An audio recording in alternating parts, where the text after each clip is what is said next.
and they got the IRS out there to do a bushing kit. So we're gonna have James take this over and kind of let you guys know what's going on. Well, as you can see, we already have the IRS out. You know, if you have a lift and done it a few times, it's actually not that big of a job.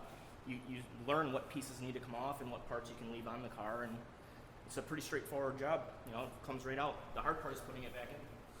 So I got some subframe connectors. They put the subframe connectors in for me. Yep, we welded up the subframe connectors for you. It has to be on a level surface, so we put it on our setup stands. So the car's weight is on the wheels. You don't want the car to be flexed goofy like it is on the lift. So what are the subframe connectors going to do for me? They're going to stiffen up the car.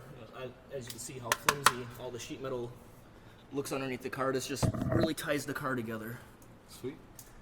So the reason why we're doing them here is what originally started is my diff started leaking. So I was on the internet on SVG Performance and asked some guy. Said he got this kit from Full Tilt. Basically, it's a bushing kit that they put in, and it prevents the wheel hop. So, correct. So yeah. But so now we're gonna head over to the other part. They got the IRS out, obviously, and James has got all the bushings in it right now. So we're gonna head over there and kind of show you what it looks like. All right, guys, we got the IRS in here, and James is gonna tell us more about the bushings. Well, as you can see, we already have it all apart. All the prep work is done. Bushings have been removed. All the pockets have been ground and cleaned up from all the paint. They're on the later models. They do have washers tack welded into the bottom here as spacers. Those must be removed. They've already been removed, and everything's been ground and clean. Subframe bushings have been installed already after you pull them out of the freezer. Low rubber hammer, and they go right in. Here are the lower control arms and upper control arms. Bushings have been removed. Zerk fittings have been drilled, tapped, and installed. You can kind of see the orientation of the way they should be.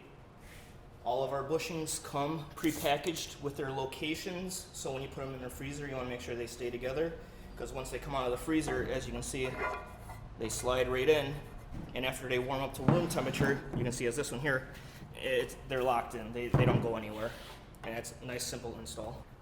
These are what the OEM bushings look like. This would be your subframe. As you can see, we did heat up the subframe, and they slid right out. Not much effort.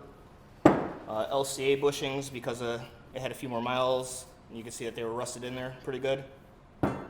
Same thing with the upper control arms.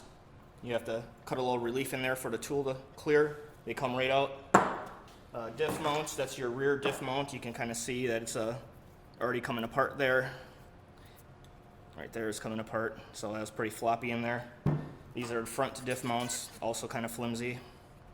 And then you also have this big honking weight to absorb noise and vibration. All of our suspension bushings are made out of Delrin. They are a self-lubricating material. On top of that, we do include the Zerk fittings for greasing, and they will last the life of your car.